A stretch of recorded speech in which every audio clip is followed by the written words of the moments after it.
দিনের বেলা কি চাঁদ উঠে? হ্যাঁ। না বাবা, দিনের বেলা চাঁদ উঠছে না, ওইটা সূর্য মামা। ওইটা সূর্য মামা। হ্যাঁ, সুন্দর। পছন্দ হয়েছে? তোর পছন্দ হয়েছে বলো তো? হ্যাঁ, কেমন দেখতে? ভালো। তাই? হুম। আচ্ছা।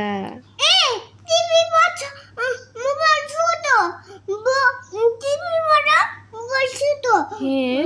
মোবাইল ছোট, টিভি বড়, এটা তো সাধারণ ব্যাপার।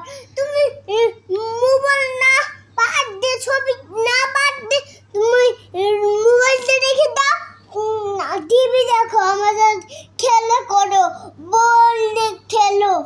ও, মোবাইল দেখবো না, খেলা করব? হুম। মোবাইল দেখলে কি হবে মা? মোবাইল দেখলে চোখ নষ্ট হয়ে যায়। তাই? তাহলে আমরা খেলা করব? হুম। ঠিক আছে, তাই হোক। বাবা যেহেতু বলেছে সেটাই তো করা উচিত। বাবার কথা তো মেনে চলা উচিত, তাই না? ঠিক আছে।